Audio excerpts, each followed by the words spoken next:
All right, we're moving to the Southwest. This pod's about to go on tilt. There are some weird teams in this division. We'll start with the Memphis Grizzlies. 45.5 is the over-under for them. They went 51-31 last year. They've been one of the most consistent, reliable regular season teams we have. Really, the only big thing they did was they brought in Marcus Smart. There's a Derrick Rose thing that people are excited about that I'm not even going to acknowledge because he hasn't been a rotation NBA guy in 2 years. Their depth is a little weaker, and they don't have Ja for 25 games, which seems relevant for the over-under. 45.5 seems too high for me because there's a Marcus Smart, guys, I got this until Ja comes back, that I just watched Marcus Smart for 10 years. Guess what? He doesn't have it. I'll hold my thought. What are your quick thoughts on the Grizzlies, Russillo? I want to like them more, but it was weird a couple years ago in that Golden State series where Ja started hinting at wait a minute, what's up with you? Remember, he was like, that's a code break, and it was like nobody even touched you. Yeah. And then it was like they talked all this shit, but then when they would lose, they couldn't do anything, and then that carried over to the Dylan Brooks thing. It can't all be Dylan Brooks' fault. No, but he's gone, so whatever. And they weren't healthy. They were very, very unhealthy. If that team were healthy and there wasn't all the job bullshit, I don't know if they lose that series to the Lakers, Last couple of years without Ja, 21-22, they went 20-5. They went 11-10 without him last year. I think the defensive numbers, it's been more than a small sample. They're kind of better defensively without him. And I think they're all. I'm going over here, despite some personality stuff with the team where I'd like it just to mature. I also think the 25-game suspension is really excessive, but that doesn't seem to be a popular opinion. Wow, it's a lot. It feels like there was some sort of breach with the league. And if there's more to it that I don't know, I think then there's more to it, and we're just never going to find out. But if it is, it seems like a lot. But again, in the moment, it's really hard to be the guy and be like, "Hey, this is really stupid. He shouldn't be doing this." I think 25 games is an insane number, but they have a good track record without him, and I still like this team when they're healthy. I think they've done a really good job with the depth of talent here. So I'm going over. Despite, I just want to see. I want to see this team post Brooks, Ja coming back. I just want to see him be like the young, fun team. Okay, now be the grown up team that beats other teams. What do you got, House? Over. I like Memphis. Okay. I like the depth. This is one of our big disagreements so far. The point that Russillo made about their defensive numbers and their competitiveness defensively, especially at the beginning of the season during the suspension. This is when they're going to go out and catch some bodies. We didn't get a real good feel for what the he's laughing. No, we're in agreement. The Luke Kennard bit can't be understated. They haven't had a shooter like that. Which part that he's bounced around the league?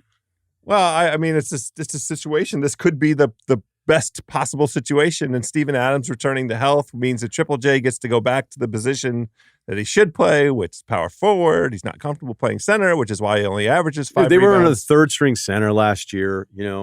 I mean, I like Memphis. They also kick ass at home. You cannot understate how competitive they are in their own building, and I think they lost 5 games last year at home.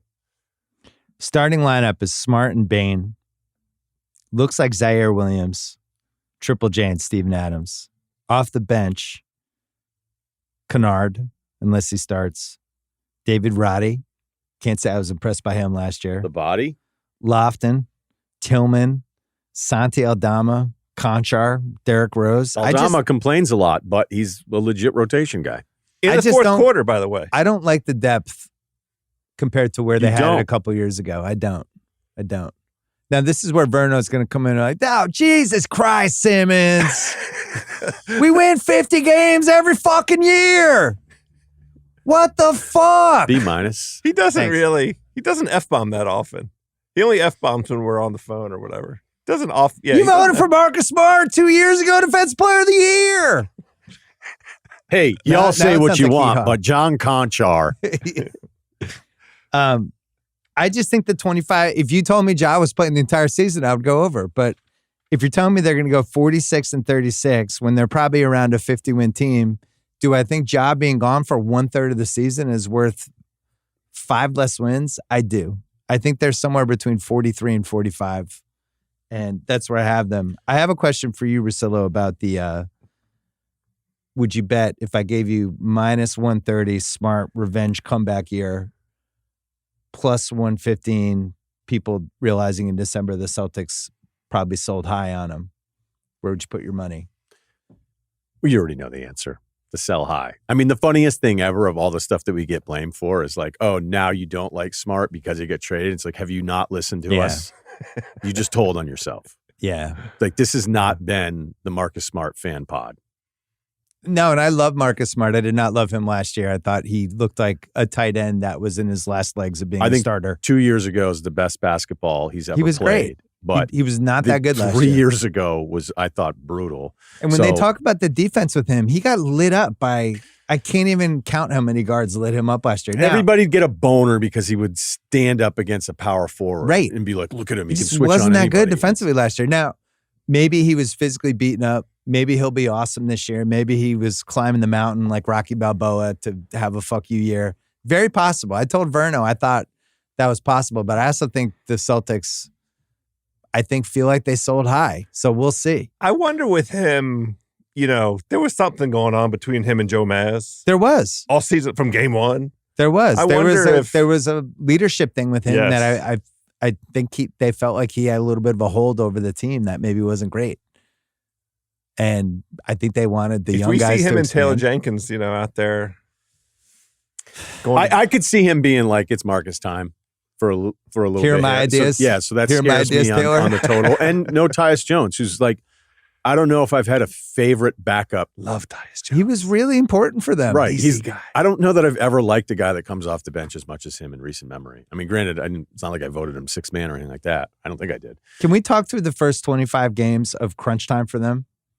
Where it's Smart, Steven Adams, who no, it's just, this is what it is. Foul him, he's a bad free throw it's shooter. Desmond Bane after what number game going, hey.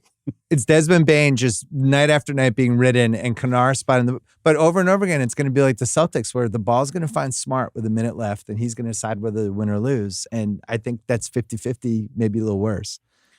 You might be pulling me back to the underside, but I'm going to it. watch this and go, oh, I can't believe or it's going to go the other way and go, oh my God, this team's really good. I'm such an idiot. Because they were unhealthy on top of everything else they were going through. That was a really But Adams is team. unhealthy all the time. I mean, he's but they were down to their 29 third years string old. guy. He's played 2,000 NBA games. Even Zaire, who I didn't love, like in the draft, he only played like 30 games for him last year. So I think. And Triple J's had some sort of injury, I think, at least in 3 years, right? Yeah, and played Team USA. Get hot. It's a lot of Desmond Bane. It's a lot of Marcus Smart. Just quickly, where do you have Ja in the can you please get your shit together rankings? Is he 1? I think he might be 1 for me, but you can make a strong case for Zion.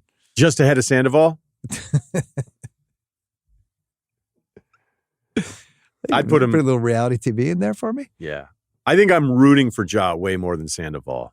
How about Zion? I think I'm rooting for Ja more than Zion, even though I like Zion more as a player, because I think with Zion, it's like we can get in a weird self-inflicted debate here or who's done the more egregious thing. But like some of the Ja stuff feels like a cry for help. Zion is just like, I don't give a fuck. Well, yeah, when the GM comes out during the summer and basically says, really proud of Zion, he's handled himself like a professional all summer. It's like, cool. This is going to be his 5th NBA season. I'm psyched that he's been a professional. It just seems like it's a real problem, as we'll get to. And right, because like Zion's problems could be fixed with him just deciding, hey, I don't want to go down this path. You know what I mean? Yeah. I don't think the same is true of Ja? Well, it's a different conversation where you can win the debate against me by saying, well, Ja clearly is the guy that you'd be less likely to root for because he's doing this other stuff. Which again depends on I agree with Rousseau. There's some cry for help stuff with Ja, where it's like he already knew he was like Ja on a yellow card. Ja at least knew like, hey, stay in shape. and want to play basketball.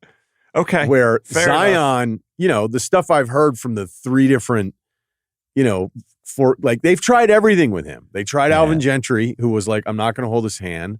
He tried Stan, who, has forgotten more about hoops than most people have, but that didn't work. And then it's like, all right, you're going to bring in Willie, who I think is a terrific head coach. And now it's your like, guy Borrego's in there too. It's good babysit him. Well, I just don't want the 30 for 30 on Zion when he's 35. Well, we've certainly filmed the first 45 minutes of it.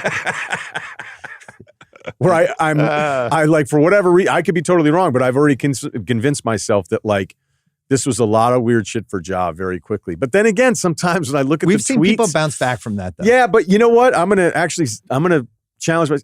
There's been a few tweets from Ja where I'm like, oh wait, maybe you don't get it.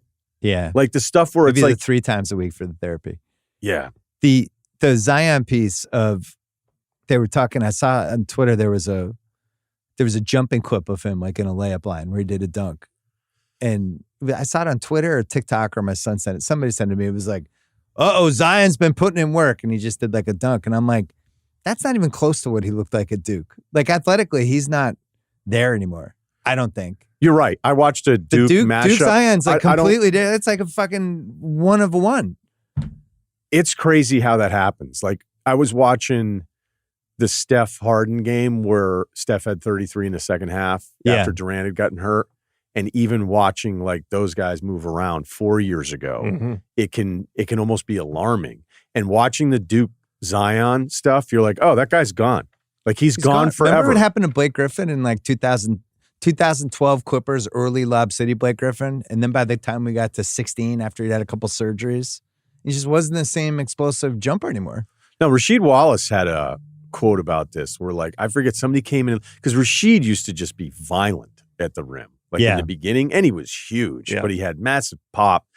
And he had said something like, you got those dunks for like 4 or 5 years. Right. And I don't care who you are. Like, you're just not going to have that same explosion. And I'm thinking like, how could he be saying that at 26, 27? But for a lot of guys, he's kind of right. And unfortunately, we've been denied the Zion. It's never coming back. I don't think, dude, he closed out on a guy in the corner and blocked a 3-point shot. That was like the greatest basketball highlight moment of your life until the 19 things Wemby's going to do this year. Yeah, I don't know. Like, look, you just get bigger as you get older and all that kind of stuff. But yeah, he's not in the air anymore. All right, we got to keep going. So we're going, I'm under, you guys are both over on Memphis. Surprising. Okay. Dallas. We can spend 1 minute on this or we can spend 30. The over-under is 43.5. They're plus 185 for our division, which is an interesting short of Memphis if you want to get excited. They're somehow 25 to win the title. I'm happy to book those bets. Minus 192 for the playoffs. I don't know where to start. Where should we start, Russillo? Okay, well, I mean, if you want to trump it all with they have Kyrie as their number 2 guy, good luck with the over. It's a hard argument to counter. But, 43.5, I think it's the lowest you're going to get with Luka at this stage of his career. I think Luka finally is going to be a little pissed off about everything, feeling like he still was doing it the right way, even though he needed to kind of step up his game. He could make an excuse that his way was always working because they made it to the Western Conference Finals 2 years ago, which was still sort of weird with the fact that they beat Phoenix. I'm still not quite over that one. But at 43.5, knowing they won 38 games last year, still were sort of tanking at the very end to protect the pick, and they won 15 2 years ago. And I think Josh Green is going to be good. I think Grant gives them something stable. They also brought something in Seth stable, Curry. like the sound of conversation. Well, he's just not Christian Wood. A voice talking? They don't have the Christian Wood option anymore because once you have to get Christian Wood on your team to understand, like, oh, wait. Well, we've had 5 years at Luka. How many guys have been like, well, we got to get rid of that guy? Well, he doesn't fit here. Does anyone fit with Luka?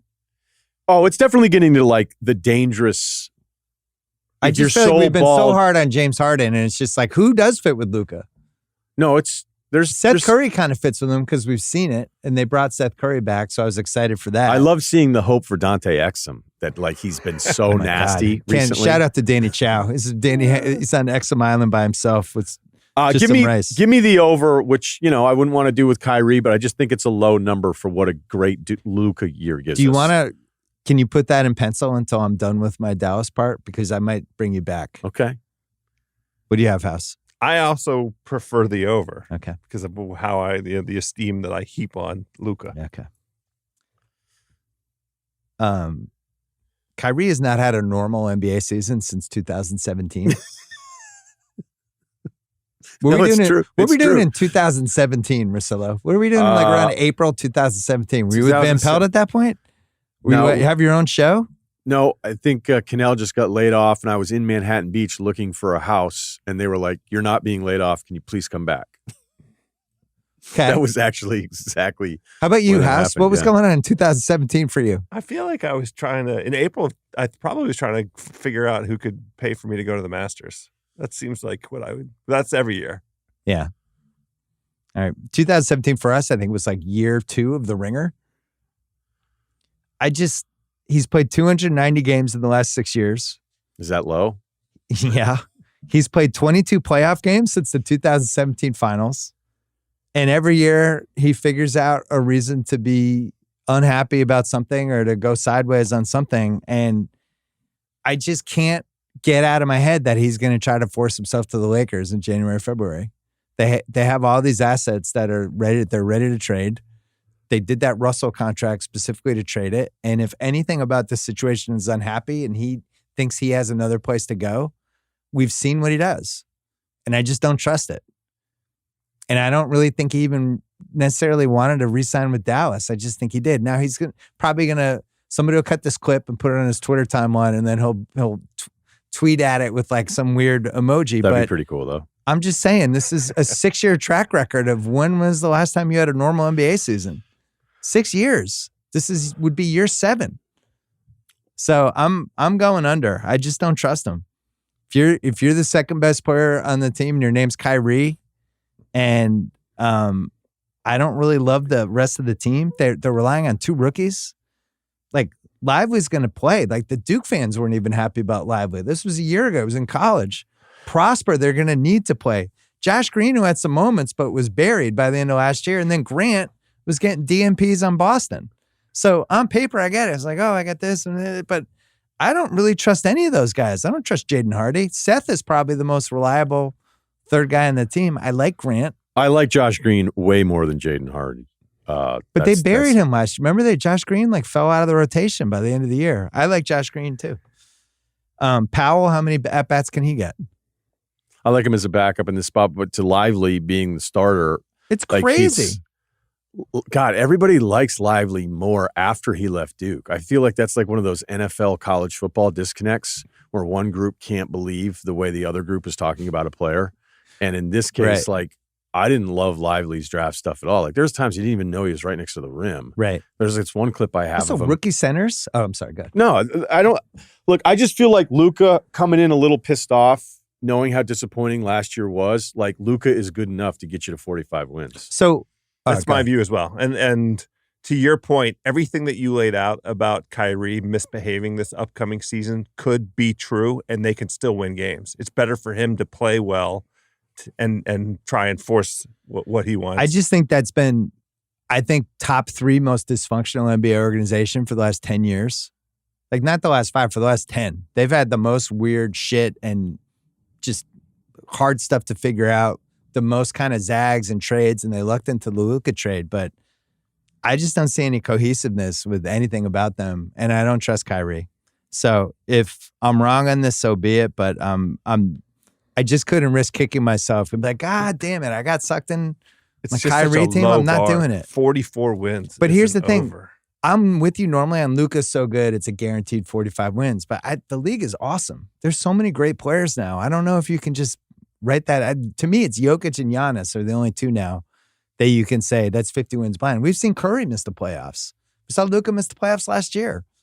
So I'm out. All right. So I'm under. You guys are both over. We've had some good disagreements this year.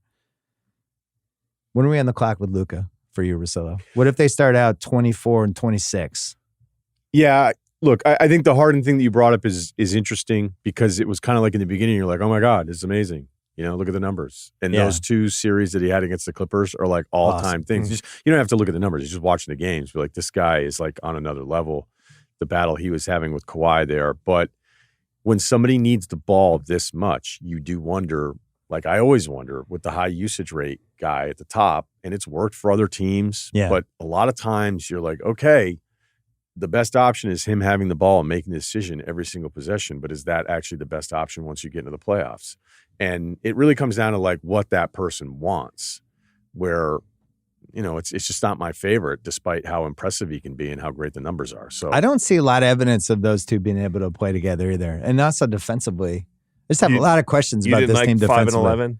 That didn't grab your attention. I like when Kyrie tells the other guy how smart he is. When he's like, hey, if you were smarter, you would have understood that I was doing this. It's time. The hardest of the 30 teams, the New Orleans Pelicans. There's a giant ceiling for this team. There's a massive floor with this team. The over-under is 44.5, plus 210 for this division if you think they can beat Memphis and Dallas. 42-1 for the title. They're minus 132 for the playoffs, which to me is stunning to me that they have minus odds for the playoffs. They've already had some injury stuff. Trey Murphy had a meniscus thing. He's out for at least the first 2 months of the season. And we've seen with meniscuses, they always take a little bit longer than people say. Nance has some stuff going on. Alvarado's had some stuff going on. And that was basically, their depth. Najee.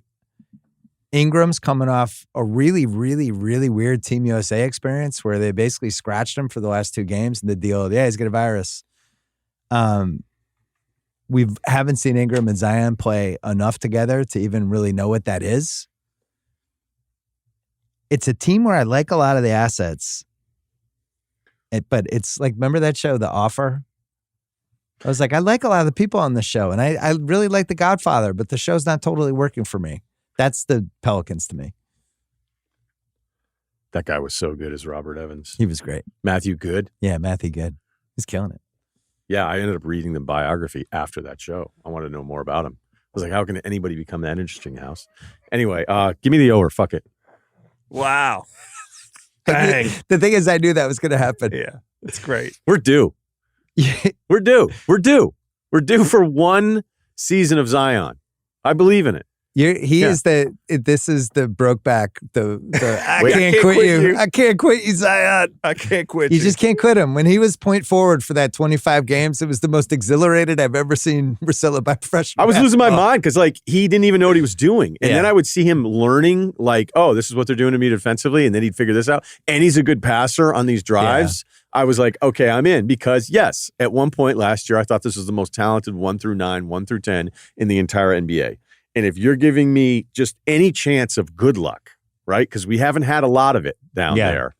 Give me the chance of good luck over 44.5. I'm going to lock it in. Oh, okay. Wow. I know we're not doing that yet. We're not doing that yet, but okay. What do you have? That's the only one. You know this about me. I am nothing if not a petty gambler, which is to say, if I invest in you and go super hard and you start to, they had the top record in the West. This is December. The Italian in-house. It really is. And the whole thing completely collapses, falls apart, and I lose all that money. I'm sorry. Fuck those motherfuckers. Under. It's not, I'm not, it's there's too much bullshit going on all the time. You went through just a small bit of the injury stuff, but I'm not gambling on Brandon Ingram and Zion. Not doing it. So FTM. So their last 6 seasons was 33 wins, 30, 31, 36, 42. Last 5 seasons. New Orleans has had 2 playoff series wins in 20 years. They've had one 50-win season. They've won 2 lotteries. They have more lottery wins than 50-win seasons. And then if you tie in the history of the New Orleans Jazz, it's just something about basketball in this city has not worked. And even when it seems like it should be working, like last year, it's this 20-game window and we're going, holy shit, are they going to be the 1 seed? I remember we might have even done a podcast right around then, Russillo. They were 23-12. Yeah, we were like, God man, look at all damn. these teams juggling. Like that 1 seed race, the first few Yeah. months of the season in Lakers the West were was dead. awesome. And we love them at this time last year. I We can't went through do the it. whole thing. We I just threw so can't- many flowers at their feet. And I then think they I got had sucked in Zion again. traded He 2 took years those ago, but flowers. Well, here's the and- big question, and this determines the over/under. If it's just an in or out, are you in on Zion or out on Zion at this point? out. I think I'm out too, but you're still in. You can't quit him. I'm just thinking like 1 year he has to be healthy.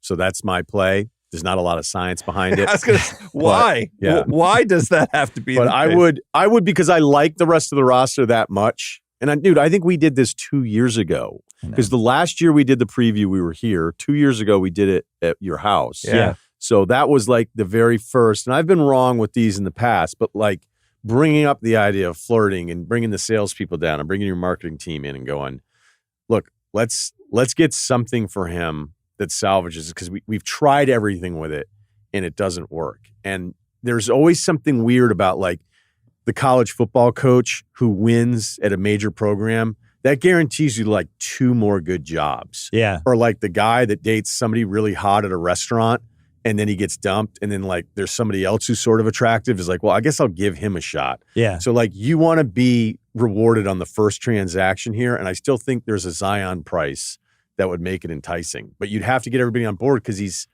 still their star. They have all their firsts. They have their choice between 24 or 25 Lakers first. They can do pick swaps with Milwaukee in 24 and 26. And they have the Bucks 27 first. So if they're in the mix, the thing that scares me about going under with them is if they're in the mix at all and guys start becoming available and teams become disappointed or whatever, like they could move fast.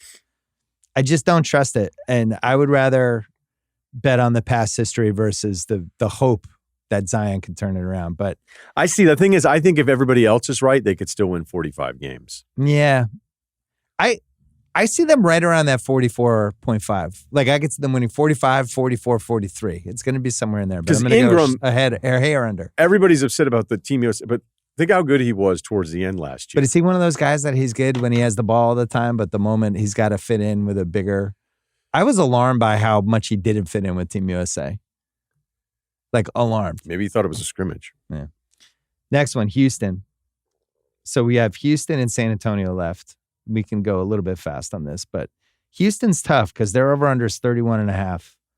They're plus 980 to make the playoffs. They were 22 and 60 last year. They had Fred VanVleet. They had Dylan Brooks.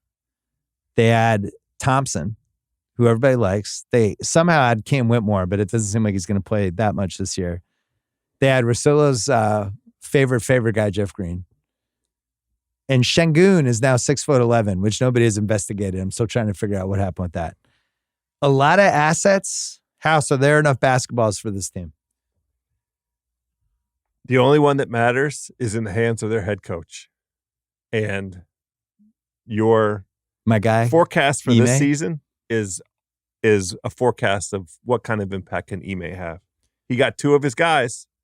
He clearly influenced the acquisition of FVV and Dylan Brooks. He had a say in it. Over He made it happen. James Harden. Word. He squashed that James Harden shit. Word. He sure did. Nobody believed me on that. I was saying that for months. He squashed that. Then he tried to kind of take it back a little bit. He was like, no, it was just like, we love him, but it No, was it just was an sort of organization. Yeah. It's like, no, you squashed it. So we're talking about a 10-win improvement over last season. Seems like a lot. But there's been some. It's an entirely different character of team. But it might be a year. Take a year to get to the type. We watched Ime up close for a year there, and that dude is like he holds everyone super accountable. Doesn't put up with bullshit. He hates bad shots. You have to play defense. He doesn't want any whining, bitching, all that stuff. He will yank your ass from the court if you do one thing he doesn't like. And there's a bunch of guys on this team that are going to get yanked off the court. And it didn't work for the first, the Celtics were 500 unhappy. under 500. What were they until they went on the run? They were under. It was in under. January. Yeah, they were like, what, Under 24 500. and 25? It's one of my favorite things about Ime. Is the guy, people come back to the bench and he's like, what the fuck are you doing? And I can't wait to see him do it to this team. I mean, granted, last year's team would have had a much harder time with this when you think about Jalen Green and then Kevin Porter Jr. Oh my God. So I don't think Van Vliet and Dylan Brooks add 10 wins to your I don't team. either. This is an Ime bet. That's the argument for me. It's too many wins because Okay. I think my fear with this team is they'll head to the place that they're going to get to, but I think the first 40 games are going to be tough. And there's also like multiple teams on this team because there's a couple versions of 5 guys that I like. There's Right? a talent Yeah, there's level here where there's a you mix go, and okay, match. It's true. Jalen, we still have hope for. Jabari, I liked more towards the end of the year when he was initiating more of his own stuff. But it was just like you could just tell with Jabari, like it kind of sucked for him because he's got this backcourt that thinks they have to have the ball in their hands Yep. every single time. And look, Zach Lowe even did this thing on Jalen Green. Yeah. Like, but it felt a bit like the message of, can you please be this guy that Zach Lowe is hinting at in some of these? Because there's some numbers that are really good that are baked in there. And then there's some horrifying ones where it's like after pick and roll, this is the number of times that it led to an assist there because you can just see it was a take turns team. Yeah. And it feels like with Van Vliet, because he's so good on and off the ball, that they were like, hey, this will sort of force our guys. Yeah. But this isn't about Jalen Green can score 30 a game if he wants to. I mean, they can but that's not what this is. It's about him figuring out how to play with some other really talented guys because there's like 5 or 6 young dudes on this team that I actually like. But usually this kind of team I love their doesn't like. draft. I love Whitmore. I think he could be. Who's your he's a favorite monster. asset on this team, House? It's Jabari for me. It's Yeah. Jabari for me as well. Well, because of the growth that he showed us at the end of last season. I might have Şengün second. Yeah, I The would fact that like he him. grew was like just like him. astounding to me. Where he's like he's a probably like giant guy now. the most fun. I mean, look, Jalen Green has some possessions where you're like, I mean, Yeah. it's funny because I think I'd have him third. I think I was back home and they were playing Boston. Yeah. And I was like, yeah, I know he puts up some numbers, but he's like a little and Jalen Green looked like fucking Jordan in his second year. I mean, he was Can do it. absurd. So I hope it works out for him. But I mean, that's kind of the thing. Like if you're a Rockets fan, you need to see some kind of, it's not just a numbers thing with him because a lot of guys just have bigger numbers. Well, don't more you feel opportunities. like we kind of have to know after this season in some way? Yeah. With him. We're It's year gonna. 3. Yeah. This is a team that's it's a little more professional. Jabari definitely took a step up. You could see it in Summer League. He Because looks then like the a different team, guy. if it doesn't change to Jalen Green, then you know the team is like, hey, I think we're going to kind of like pivot how we initiate some of our offense stuff. And then Yeah. you're like, wait, so I'm not the chosen one anymore? Is there anything funnier than veteran leader Dylan Brooks? Other than Well, the China jokes are just, apparently like people wanted them. do you go under House? Oh, I hate it. Because 31 is under, so I'm going to do under. okay. I really This want is to a do pretty over. easy though. under for me. I really Um, wanted to do over. It's the West is too good. It is 32 too wins good. is a lot. It is too good. You know. But we talked about a bunch of teams with good coaches, and this team has a really good coach. Yeah. And then there's some teams we've talked about so far where It's going to be rocky. I'm telling you, it's going to be rocky for They're not 50 going to be games. psyched about it in the Yeah, beginning. he is going to be really hard on them. Okay, I like This that. is going to be the movie where the substitute right. superintendent comes in and is just super mean to everyone in the school for the first half of the movie. First practice, no ball. Last team, San Antonio. Just as an aside, I went to one travel team and my dad was like, what did you guys do? He's like, oh, they didn't let us use a ball. He's like, you're not on this team anymore. He yanked you? Immediately. Wow. He always thought that was like Yeah, that's the stupid. worst thing just because First practice should just be let's scrimmage. I want to see how you guys play right. basketball. That'll be the best Yeah. way to tell who sucks Yeah. and who doesn't. That's always a good Like, metric. let's have no ball and see what your closeouts are like in the corner So for an hour. San Antonio 28.5. Last year 22-60. They added a guy by the name of Victor Wembanyama. Do it. Do it. Well, so for them to hit this over, He isn't. You're not going to, are you? for them to hit this over, he's got to play 70 games. Right? The all-time we don't have to do anything team. I don't see how he plays 70 games. That's the problem. We're on If you the gave same me page. 70 games of him, I could talk myself into like 29-41 in those 70 games because he's so good. But I just don't think they see the season this way. I think that's why they didn't go after Austin Reeves. I think that's why they did some we'll take your bad contract trades. And I think this was a throwaway season for them. Even though everyone says the draft's not that good, this next draft, right, Russillo? Yeah, these next two are supposedly. I mean, there's a couple Ignite guys. There's a guy from Perth. There's not. But, this shit changes really quick. Like, I always think it's funny when front offices are like, oh, the draft in 19 months sucks. And it's like, we're all going to be in Chicago, and you're going to be telling me how great it is 1 through 6. There's always somebody that pops up. Yeah. It's 18-year-olds, too. Like, hey, guess what? Some get better. One of the things I don't like about this over-under is you have to hit 29. I can't see any scenario where they win like 35. So now you're giving me this like 5-win window house.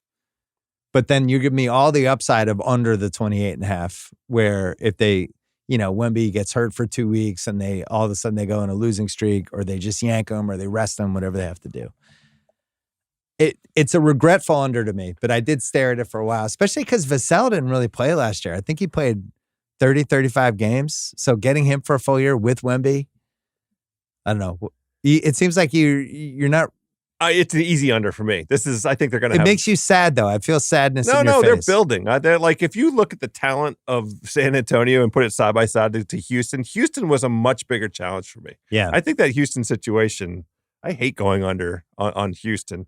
San Antonio's building, and it doesn't make sense for them to rush this kid, and they're not gonna. They're smart. They'll take their time. They'll get the right players. They'll learn about, what kind of NBA player he's going to be, and they'll get the right pieces around that. Yeah. So they're not in a hurry. He's going to be the most viral NBA player we've had since we've had this whole infrastructure. I think that's the only thing that's guaranteed.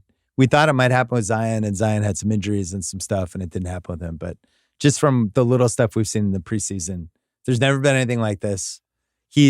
My son is the most excited about him as he's been about any basketball player since he got on social media. And I just think he's going to be a thing over and over again. And a really fun wrinkle. It's one of those, if he's on TV, I'm probably going to watch. If it's like, fourth quarter and it's kind of close, I want to see what happens here. So you're under, Russillo? I am. They're just not very deep either. This isn't, despite some of the picks, some of the later picks I haven't loved. And I just don't see why they'd be playing him. I just am always going to be scared of the big guys that don't move like big guys. And that's the beauty of him as a player. Mm-hmm. But I think it'd be weirder if he didn't get hurt one of his first 3 or 4 years. Yeah. There's the injury potential with him, knock on wood, but it is. I'm under.